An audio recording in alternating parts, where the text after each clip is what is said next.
Salams from the People's Dispatch studios here in New Delhi. I'm Siddhantani and you're watching Daily Debrief.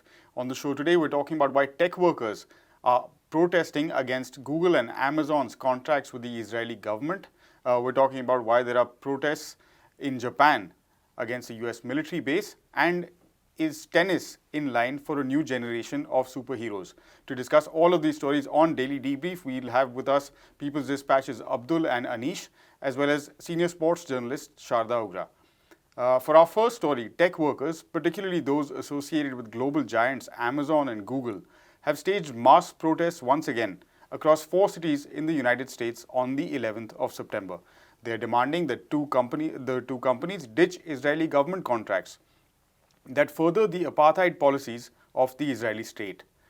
Project Nimbus, surprise, surprise, is a cloud computing project that, according to Google's own assessments, allows the Israeli government and security forces to use, and I quote here, facial detection, automated image categorization, and object tracking, end quote. The Intercept has reported previously that the project arms Israel with advanced artificial intelligence capabilities, and given all the evidence that we have from the past, it's not hard to conclude that a bulk of this capability, at least within the Israeli state itself, will be used to further oppress Palestinian citizens of Israel and undermine the Palestinian cause. Abdul Rahman covers the region for People's Dispatch and is in studio with me today. Abdul, first up, opposition to Project Nimbus is not new. Such protests have been staged before, ever since the deal was signed. Why are tech workers so strongly opposing this? Well, this basically shows the policy of retaliation also. We should also see that the tech workers, particularly the Google workers, have been, there is a unionization, and there is a section which basically strongly feels about the cause of oppressed people, including Palestine. So that group has basically, despite the fact that the Google has been trying to oppress them in one way or another, have started speaking up against it. And in this recent case, particularly the forced transfer of one employee to Brazil, after that she resigned, and that basically became a kind of a point of rallying point, right? Yeah. So since then, this agitation has become quite vocal, you can say. Earlier, such actions were not in public domain, not coming to public domain, because of course every employee is scared of losing jobs and all. Absolutely. Now, because of the resignation of one of those colleagues, one of their colleagues, basically it seems that others have also kind of got a voice to come out and speak against what they call unethical practices. This basically goes against the so-called ethics, which basically these big tech companies propagate, right, about human rights, about democracy, justice, and so on and so forth. The employees are questioning their commitments, and if you see, particularly if you see what has following the Russian war, Google, particularly YouTube, suspended RT and all from its platform. Basically, in that particular context, we should see that how at one point they are basically opposing one kind of what they think oppression and war, and on the other side they are collaborating with one of those only remaining colonial country in the world. Right. So basically, employees of Google are trying to highlight, realizing the hypocrisy of it all, and exactly. And like you correctly pointed out, Abdul, many of our friends and colleagues also who work in tech in various fields have talked often of how technology can take us to a better world, democracy, transparency, oversight, all of these things, access to information. But this increasing militarization by big tech companies signing contracts with governments, militaries, etc., seems to be going in the opposite direction, and there is some opposition building to this. What is the big picture in terms of tech operations and these aspects of? Well, this is a very big question to answer given the time limit here. But one thing is quite sure, Israel in particular, other states, for example, United States of America itself has a record of using technology to basically to kind of do surveillance against its own citizens, against the people in certain territories which it invaded in the past. Israel has a track record which basically goes beyond the US. If you see the issue of Pegasus is already there. How NSO, one of its weapon manufacturers, have used the software to basically spy on various activists all across the world. It basically has given sold this technology to various state governments and agencies which have a record, a horrendous record of kind of human rights violations all across the globe. So that is one part of it. So collaborating with one country which has a proven record of violations, then given the fact that Israel, particularly since 2001, Al-Aqsa Intifada has used technology in particular, not only to develop certain kinds of weapons, which basically quote unquote technology again uses to surveil activists, Palestinian activists, target them in some point of time, used those technology to assassinate some of the Palestinian activists. It has used its own technology, whatever limited technology it has, to basically, again, to do surveillance on the Palestinians who are mobilizing peacefully against their occupation and put them inside prison, created a profile of those things. So this Google project basically strengthens that particular oppressive element of the Israeli state. And I think this is experiment, because whatever happens in Israel and on the colonized Palestinians is basically used by other countries later on. So I think Palestinian occupation in particular becomes more significant here. Collaborating with Israel becomes much more significant, because that basically used as a trial field for such oppressive technologies, which will be used by other states in other parts of the world later. So in that context, this particular issue becomes very, very significant. So thanks very much though for that perspective, Abdul. Our next story is from the Japanese prefecture of Okinawa, where gubernatorial elections were held on Sunday, and the province's 1.5 million or so residents voted in a manner that goes against the old colonial economic argument that military bases are good because they create jobs and stimulate the local economy. Incumbent Mayor Denny Tamaki, who has run on an anti-US based platform, won his second term as governor. Okinawa, which makes up less than 1% of Japan's landmass, is home to 26,000 US troops. That's about 75% of all US forces assigned to Japan. And clearly now the residents of Okinawa are against this policy, or the idea that all of these troops must be stationed in their territory. We're talking to Anish to understand more about this story and how it symbolizes the impact that US military presence has overseas. Anish, good to have you back on the show. We're talking about the Okinawa elections, and of course we'll come to a wider perspective of why the presence of US forces overseas is problematic. But before that, about 1.5 million residents in Okinawa displaying through this vote their stance perhaps that the continued presence or the relocation of the US's bases within the region is not something that many of them or a majority of them stand for. Is that an accurate assessment? Yes, definitely, Siddharth. If you look at the kind of election campaign that went on this season, we can see that the positions of both the candidates were quite clear, which was not how it was in 2018's governor election when Tamaki had won the governor's post. It was at that point, it was only Tamaki who was very clear about where he stood. He definitely he definitely took support from the movement against continued US military presence on the islands, and also the massive opposition that the island witnessed at that point against the relocation of the Air Corps base to Henoko near Henoko in the island itself. But it was but Sakima was the one who was not very clear, despite being supported by the LDP, the ruling coalition, as we see.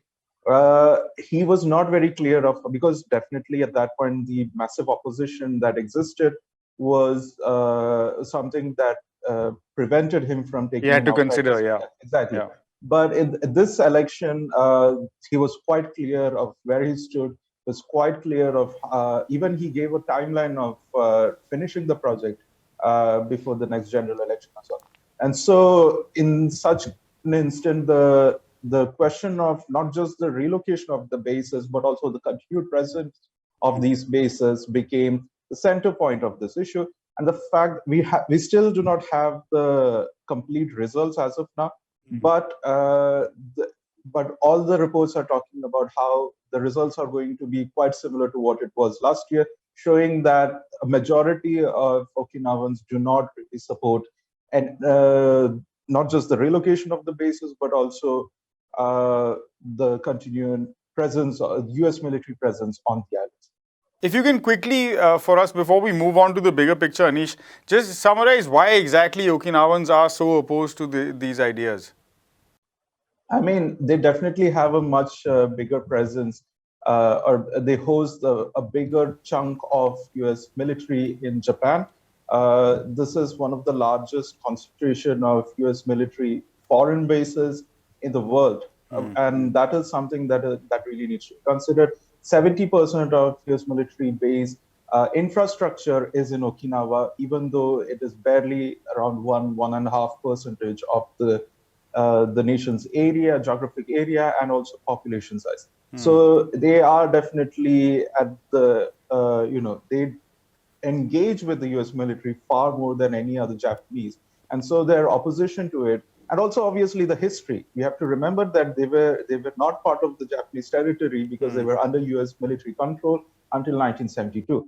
So there is a long history of that sort of colonization that they had to also go through, and it was not even with their consent that they were handed over to Japanese control. So this definitely, all of this history definitely comes into play. And obviously, we had a longer history of pollution in the region, environmental damage, because of the continued construction of these bases, and obviously the planned construction in Henoko.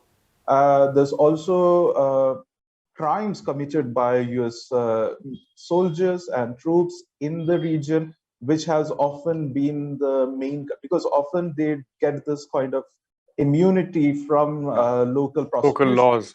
Exactly. And that obviously angers the local population and also people across Japan.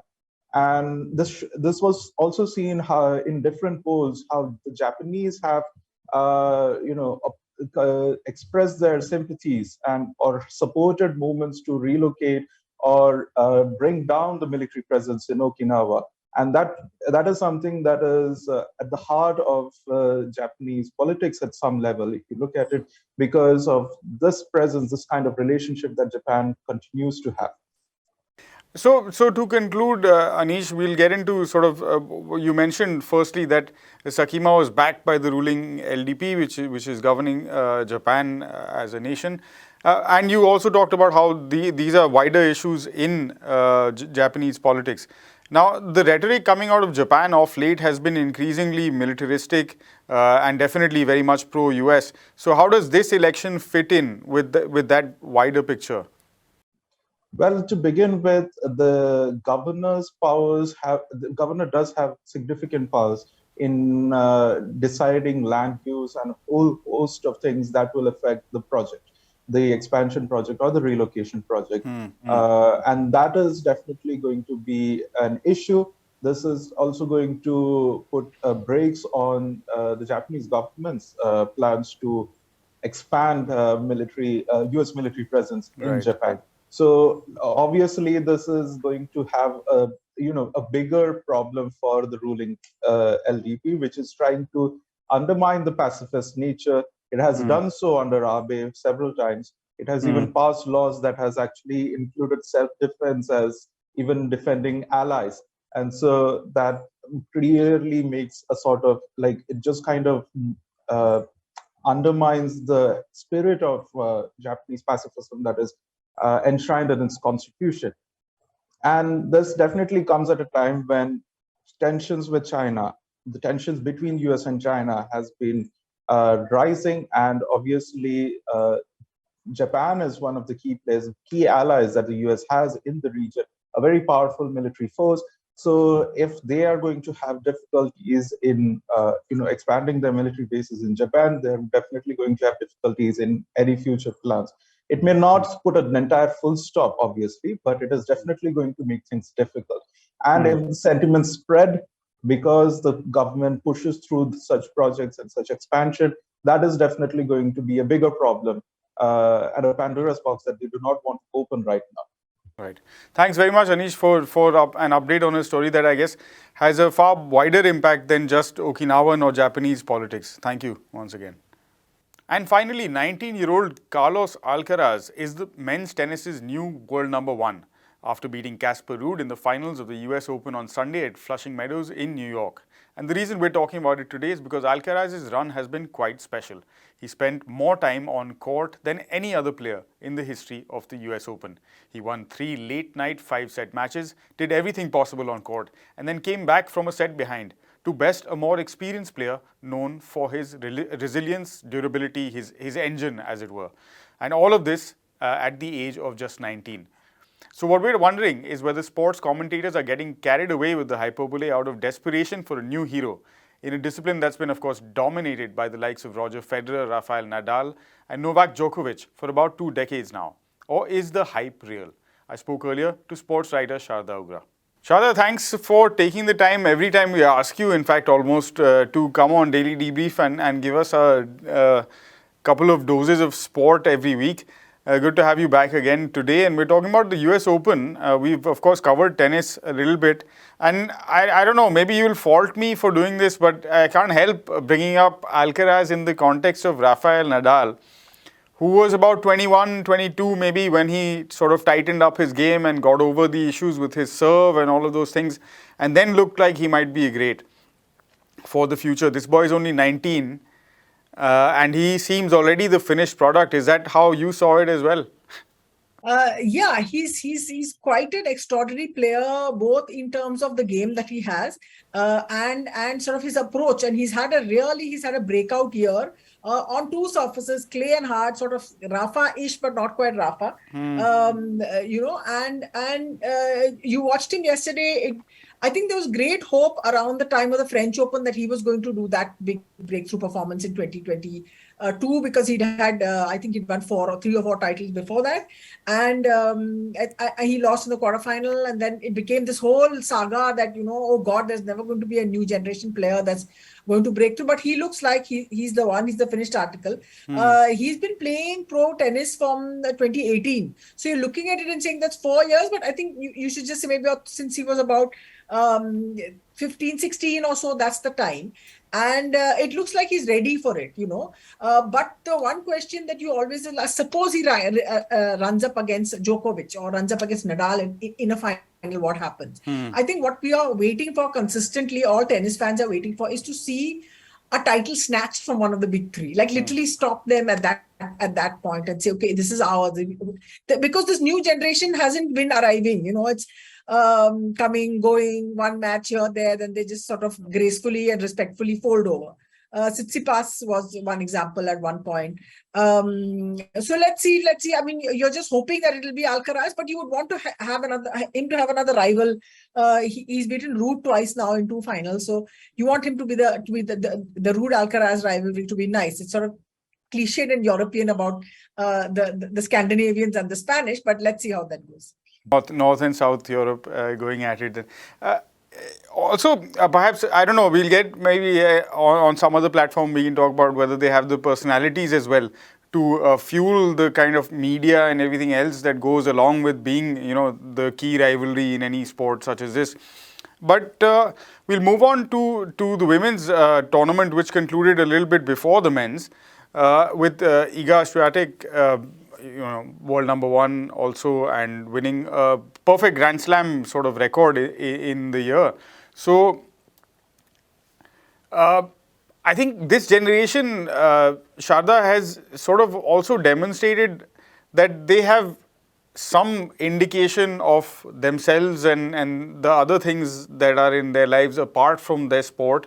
So sport is one thing, but other things also matter.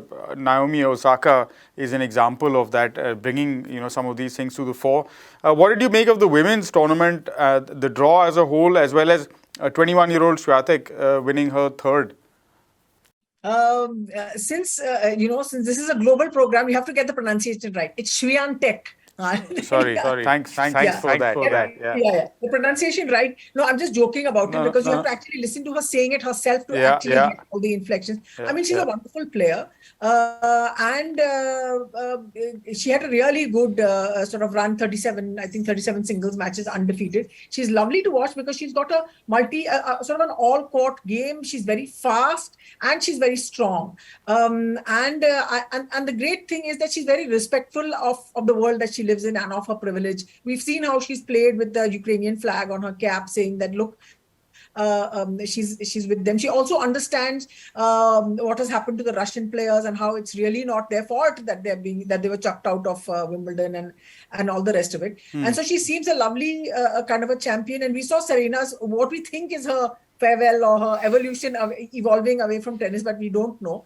We saw that happen at the beginning. And I think the women's game has so much variety and it has got so much of sort of a diverse range of people ready to sort of step up on the stage and say things and do things. Even Ons Jabbar represents a very different culture of tennis. That it's nice to see the women's game turning out that way. I mean, I've enjoyed watching the women's for a long time now because the men's has become slightly repetitive with Novak and with the triumvirate, as great as they may be. So it's great to see Swiatek win, and I think we're all now waiting for the time that Ons Jabbar gets her title, gets her Grand Slam, because she's a very good player and she really deserves one, and for all reasons other than just the tennis, of course.